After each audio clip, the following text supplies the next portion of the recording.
السلام علیکم، میں حسن غلام، آپ اس وقت میرا یوٹیوب چینل دیکھ رہے ہیں۔ الیکشن 2024، اس الیکشن 2024 ویسے تو بہت سارے الیکشنز ہمارے ملک میں آئے، لیکن یہ الیکشن کچھ زیادہ ہی اسپیشل ہے اس وجہ سے کہ اس الیکشن میں ہم نے دیکھا کہ بھائی کس طرح سے پورا ایک نظام، پورا ایک سسٹم ایک شخص کو سپورٹ کرنے کے لیے اس کے ساتھ کھڑا ہو گیا۔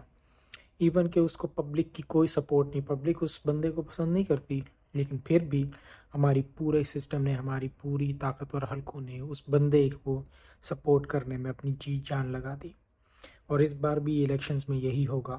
میں پہلے بھی اپنی دیگر ویڈیو میں کہتا آ رہا ہوں کہ آپ لوگوں نے یہ چیز بالکل نہیں سوچنی کہ بھائی ہمارے ووٹ کی کوئی ویلیو نہیں، ہمارے ووٹ کو ادھر ادھر کر دیا جائے گا، ہمارے ووٹ کو غلط استعمال کیا جائے گا۔ آپ نے ایسا بالکل نہیں سوچنا۔ آپ نے جانا ہے، ووٹ دینا ہے، اپنی ذمہ داری ادا کرنی ہے، اور ایک دن کم سے کم مختص رکھیں اس دن کے لیے، تاکہ جب آپ ووٹ دیں تو آپ اپنے ووٹ کی حفاظت بھی کر سکیں۔ ادھر دیکھنا ہے، جب تک آپ کو پتہ نہیں چل جاتا آپ کا ووٹ صحیح جگہ استعمال ہوا ہے، جس بندے کو آپ نے دیا ہے وہاں گیا ہے، اس بندے کو ووٹ ملا ہے، ایسا نہ ہو کہ ووٹ ادھر ادھر کر دیں۔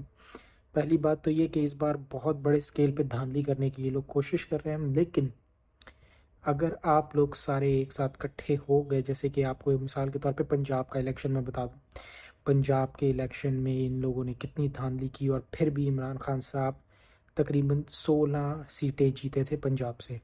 16 سیٹیں سوچنے کی بات ہے۔ اور آپ لوگوں نے بھی اس بار اسی طرح ہی، جیسے پہلے آپ لوگ نکلے، اس بار بھی اسی طرح ہی آپ لوگوں نے نکل کے سپورٹ کرنا ہے اپنے ملک کو۔ آپ لوگ اگر یہ چیزیں سوچیں گے تو ہم لوگوں نے بڑی مشکل سے یہ ملک حاصل کیا۔ اگر ہمارے بزرگ بھی اگر ایسے ہی سوچتے تو آج ہم پاکستان میں ہم نہ ہوتے، پاکستان کا کوئی وجود نہ ہوتا۔ تو اس بار نکلیں، ووٹ دیں، یہ آپ کی ذمہ داری ہے۔ باقی رہی دھاندلی کی بات، پہلی بات تو پولنگ سٹیشنز پہ جو بھی ہے، پولنگ سٹیشنز پہ آپ لوگوں ایک بار پہنچ کے آپ لوگوں نے اپنا ووٹ ڈال دیا، آپ کی ذمہ داری ختم۔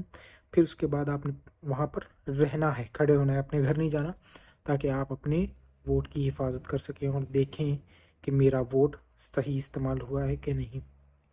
دوسری بات یہ کہ پولنگ سٹیشنز میں جتنے بھی یہ پولنگ ایجنٹس ہیں، ان کا کام مین ہوتا ہے، یہ ایک مین سمجھ لیں کیریکٹر ہے جو چیزوں کو سنبھالتا ہے۔ الیکشن میں جو ہے ووٹ کی کاؤنٹنگز اور وغیرہ جتنے بھی ہیں، یہ سب اسی کے ہاتھ میں ہوتا ہے۔ تو اس پولنگ سٹیشن میں جو پولنگ انچارج ہے، اس کی مین حفاظت کا ہمارا ایک ذمہ ہے، کیونکہ اس کو ایک بار کانٹیکٹ کر کے خریدنے کی کوشش کی جا سکتی ہے، اس کے ساتھ زبردستی بھی کی جا سکتی ہے۔ تو الیکشن میں جب یہ کاؤنٹنگ کریں گے ووٹ، تو پھر ان کے پاس آئے گا جو ہے فارم 45۔ فارم 45 پہ جو ہے پھر پوری کوانٹٹی لکھی جاتی ہے کہ بھائی کتنے ہیں ووٹس ملے ہیں، اور کون سی جماعت کو ملے، کس بندے کو ملے ہیں۔